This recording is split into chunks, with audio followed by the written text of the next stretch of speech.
What's going on, everyone? Jeremy from The Quartering, and it looks like Joe Rogan has weighed in on a new YouTube policy and an interesting take, as well as I thought it was worth taking a look at the power grab that many social media platforms, Facebook, Twitter, YouTube, and others have all been participating in terms of controlling what people can and can't say and how that's going to affect things going forward. It's always something that you want to watch very close because things don't go back to the way they were. They never do. It's like in the state where I live, they put a 5-county sales tax to help pay for the baseball stadium like 15 years ago, and it never went away. It never goes away. And Joe Rogan has weighed in on this, and I thought, let's take a look at a couple of interesting articles like this one on The Atlantic saying internet speech will never go back to normal.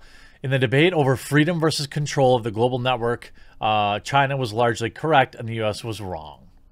Interesting. The coup has emboldened American tech platforms to emerge from their defensive crouch. Before everything was going, they were the targets of public outrage from life under their dominion. Today, the platforms are proudly collaborating with one another and following government guidance to censor harmful information related to the coup. And they are using their prodigious data collection capacities in coordination with federal and state governments to, quote, improve contact tracing, enforcement, and other health measures.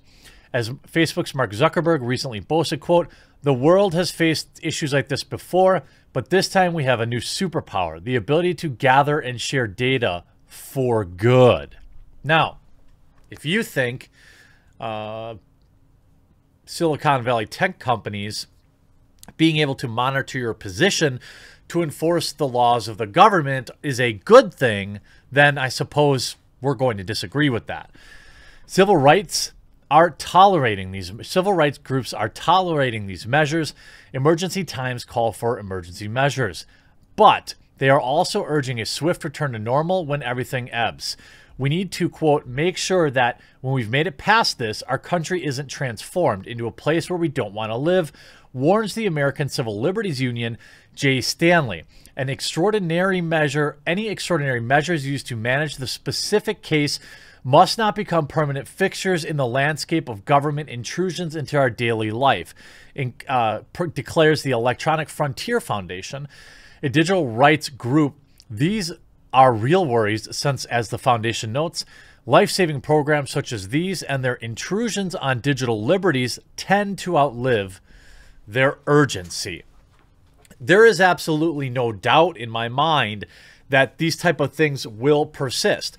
There is no doubt in my mind that they will be used again if they ever go away. The idea that, you have Facebook and Twitter and your cell phone companies working together to give the government information on whether or not you're breaking curfew or listening to certain quarantine rules is being tolerated now because people are scared. The same way the Patriot Act was tolerated back in 2001, and it's still there now. It's never going away because people were scared then, and then once they weren't scared anymore, everyone forgot about it. The liberties or the outreach of the online censorship issues right now as related to the coup won't go away. The article continues, beginning in the 90s, the U.S. government and powerful young tech firms began promoting non-regulation and American-style freedom of speech as essential features of the internet. This approach assumed that authoritarian states would crumble in the face of digital networks that seemed to have the Americans' constitutional values built to them. I don't think that's why. I don't believe that's why.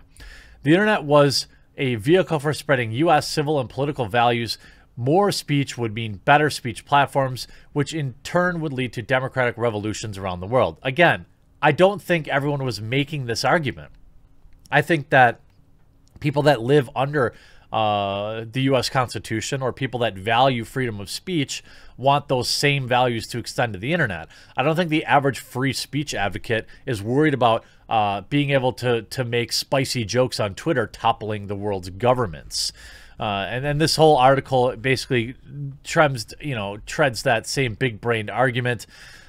saying, "We are about to find out how this trade-off will be managed in the United States. The surveillance and speech control response to the coup and the private sector's collaboration with the government in these efforts are a historic and very public experiment about how our constitutional culture will adjust to our digital future. It's going to continue to exist." You saw it just last week, Facebook taking down membership meetup operations where people wanted to openly gather and protest what they believe were overreaching lockdowns in their state. Now, whether or not you agree with these people gathering or not, they still have the rights. Like, the Constitution is not and should not be suspended because of what can only be described as, a health crisis. It doesn't matter that that is going on. The argument that these people gathering together are going to make everything worse. Okay, you can make that argument, but you can't remove their liberties. You can't remove people's civil liberties in these times, because what will happen is they'll push back even further. There's a very large gathering of people today in my state's capital, a movement I support because my governor closed my state down till May 26th, another month and a half or a month and a week, longer than New York City's lockdown. And my state is in perfect condition, generally speaking. Do I think they need to reopen everything immediately? No, I've never made that argument, except doomers do make that argument. They'll say, well, do you want people to die so you can get your hair cut? That's not the argument really anybody's making that I know of. The argument is that people will die from this, the economic repercussions. And if you don't start to relax some of this, the reaction is going to continue to intensify. If you tell me that I can go spend 12 hours inside of Walmart, but I can't go to my local pub, I question that. What if you said if you're going to go to the pub, you have to wear a mask? I'd probably be okay with that. I'm just saying there are opportunities here to meet in the middle and enforce this type of thing. I think people would be fine with that. Facebook deleting meetup groups isn't going to remove people's desire to gather. It isn't going to silence people. It's only going to point out that Facebook, when asked, will do the bidding of the government and not protect its users. That's the takeaway here. Facebook, having just received, I believe, a $5 billion penalty for collecting data and not protecting people's data, they're pretty much well motivated. They're well motivated to not step out of line in terms of daddy government.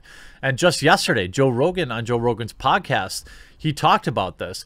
Joe Rogan slams YouTube's ban against anything that goes against the WHO. I talked about this yesterday. Podcaster Joe Rogan, who has one of the most popular channels on YouTube, blasted YouTube's controversial ban and warned that it could lead to proven advice about boosting immunity being taken down. The policy was recently announced by YouTube CEO Susan Wojcicki, and I covered this yesterday at 5 o'clock, who said anything that is medically unsubstantiated, including advising people to take vitamin C or turmeric as a cure, would be in violation of policies. Now, I don't have any problem with actual quackery being removed. Although I think it should be not removed, but tagged or annotated, saying like, this is not proven. This is, because ultimately, if you remove somebody from the internet, you don't remove the idea. You just change where the conversation's being happened, where it's happening. You remove it from YouTube, they have it on BitChute, or it's on Facebook, or it's on Minds, or it's on Gab. So silencing it isn't the right thing to do. Countering it with good advice is better. I'd rather see the YouTube algorithm recommend videos that debunk these type of videos actively to the viewers. I would like to see these videos tagged with, this is not a proven method. People are still going to do. There were still people that were drinking bleach or whatever. Dumb people are dumb and they exist, but removing videos is not the answer. And ultimately, if the policy is enforced in such a way that it's literally only, eat 3 D cell batteries and be cured, fine.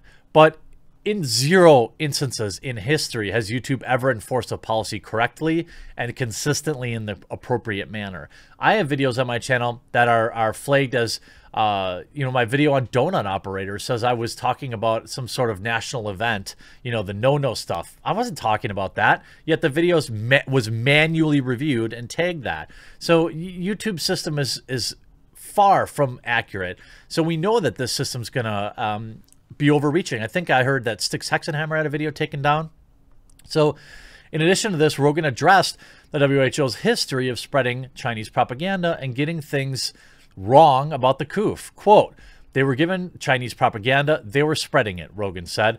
The WHO, when they were posting it, they were absolutely wrong. We know they were absolutely wrong.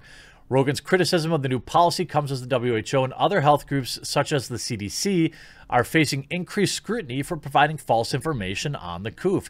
Yet, despite their track record, when it comes to inaccurate information, YouTube and other big tech companies continue to use them as authorities, as a source for truth with Facebook, even warning users who interact with misinformation and sending them articles from the WHO. Here's an example I forgot to show. You can see this tweet from David Alba.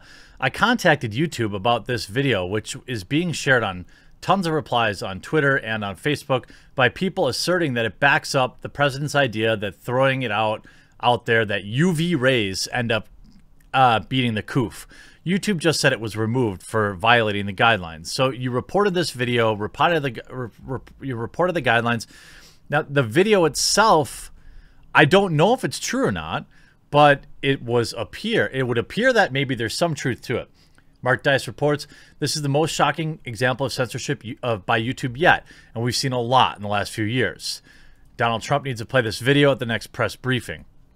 Now, I'm not going to play it here because, well, but again, this video asserts that it is true. Can ultraviolet be used? Maybe it's true, maybe it isn't, but now that you've deleted it, that just makes people think that it's guaranteed true, rather than countering it with good information, right? Now this video becomes well sought after and shared and re-uploaded and gets led a whole bunch more truth and credence than maybe it deserved. What do you think is the solution here? What is the actual practical solution here? You can't silence the conversation. YouTube tried that. YouTube tried to demonetize videos to actively disincentivize people from covering it. That didn't work. People kept covering it. You can't just blacklist the videos in the algorithm, because then what you do is you give them fodder, right? So if you say, well, YouTube's suppressing these videos are videos they don't want you to see because they're real, because they're true.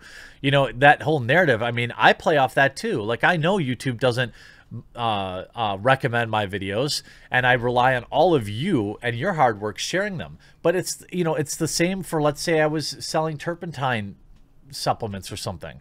Like, oh, you have to find the super duper way because they're all in bed with big medicine and they don't want you to believe it. So when you're doing that kind of stuff, you're actively adding credibility, unintended or not. I think if you flag these type of videos with tags that say unproven, and you provide debunking material for them, I think that's a better system. But I'm curious to see what YouTube will do, and I'm curious to see what Facebook and Twitter and all these social media outlets, what are they going to do with things in 3 months when things are all calmed down and everything. I don't think that they're going to want to give up all the control that so many afraid people gave them so easily. I hope you enjoyed this video. We'll talk to you again real soon.